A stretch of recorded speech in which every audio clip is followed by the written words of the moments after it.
प्राचीन काल में भारतवर्ष में अनेक महान राजा और ऋषि उत्पन्न हुए, जिनके जीवन की घटनाएं आज भी मानवता को धर्म, नीति और मोक्ष का मार्ग दिखाती हैं।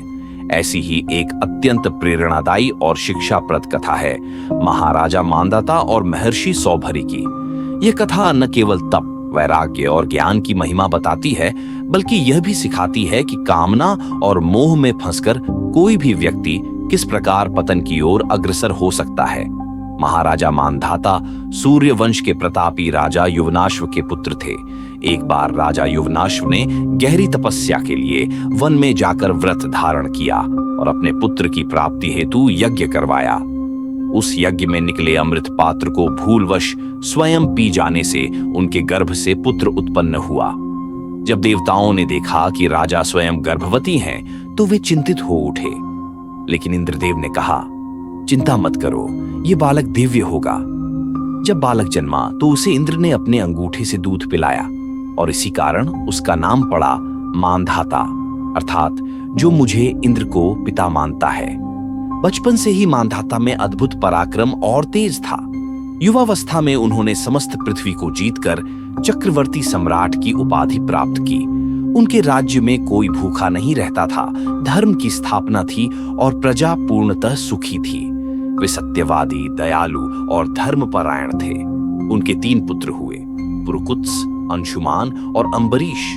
दूसरी ओर सौभरी मुनि एक महान तपस्वी थे।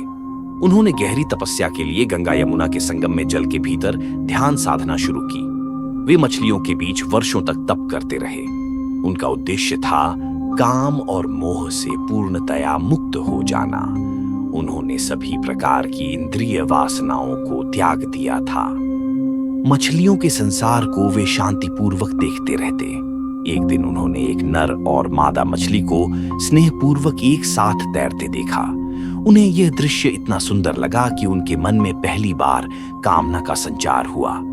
यहीं से उनकी तपस्या में बाधा उत्पन्न हुई।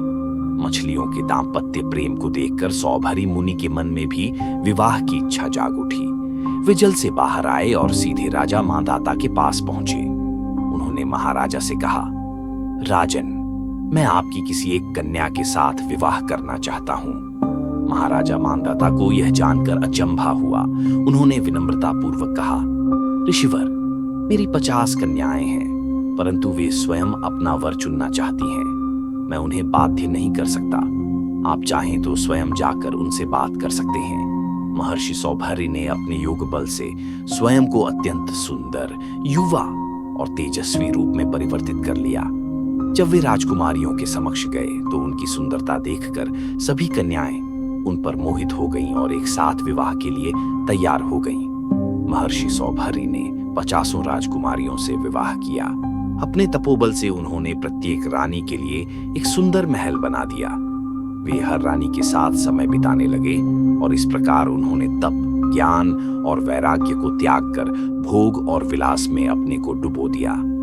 कई वर्षों तक महर्षि सौभरी राजमहल में सांसारिक सुखों में लिप्त रहे।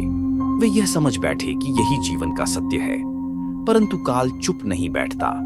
समय के साथ सौभरी मुनि को यह बोध हुआ कि जिस सुख को वे ढूंढ रहे थे वह तो क्षणभंगुर है। रानियों के साथ रहने से भी उन्हें सच्ची शांति नहीं मिली। रानियों का सौंदर्य भी अब उन्हें आकर्षित नहीं कर पा रहा था। वे बार बार सोचने लगे, क्या मैंने अपने अमूल्य तपोबल को व्यर्थ कर दिया? एक दिन उन्होंने रानियों को बुलाया और कहा, अब मैं फिर से संन्यास लूंगा, क्या तुम सब मेरे साथ चलोगी? आश्चर्य की बात यह हुई कि उन सभी 50 रानियों ने कहा, हे स्वामी, जब आप जैसे तपस्वी ने मोह और कामना का अनुभव किया और फिर पुनः विरक्ति को पाया, तो हमें भी भोग में कोई रस नहीं बचा। हम भी अब तप का मार्ग अपनाना चाहती हैं। महर्षि सौभरी और उनकी सभी पत्नियां वन की ओर चल पड़े। उन्होंने कठिन तपस्या की और अंततः मुक्ति प्राप्त की। उधर महाराजा मांधाता की कथा भी दुखांत रही। अपने अंतिम वर्षों में उन्होंने सोचा कि संपूर्ण पृथ्वी पर उनका राज्य है, परंतु जब एक राक्षस ने उनसे कहा, राजन, यदि तुम त्रिलोकी के स्वामी हो तो मेरे राज्य को भी जीत कर दिखाओ, तब मांधाता को अपने अहंकार का बोध हुआ। वह राक्षस असुरों के लोक में रहता था और उसे ब्रह्मा का वरदान प्राप्त था। मांधाता उससे युद्ध करने गए, परंतु हार गए और अपने सामर्थ्य के बावजूद उस असुर से नहीं जीत पाए। अंततः उन्होंने हिमालय जाकर शिव की उपासना की और वहीं अपना शरीर त्याग दिया। यह कथा अत्यंत शिक्षाप्रद है। महाराजा मांधाता और महर्षि सौभरी दोनों महान आत्माएं थीं, परंतु एक ने तप और वैराग्य त्याग कर भोग में प्रवेश किया और दूसरे ने अपने अहंकार में स्वयं को त्रैलोक्य नायक समझ लिया। सौभरी मुनि की कथा सिखाती है कि केवल बाह्य तपस्या से मोक्ष नहीं मिलता, जब तक मन से कामनाएं नहीं निकली हों। और मांधाता की कथा हमें अहंकार के पतन की ओर संकेत देती है। अतः मन, वाणी और कर्म से संयम और विनम्रता ही जीवन का सार है।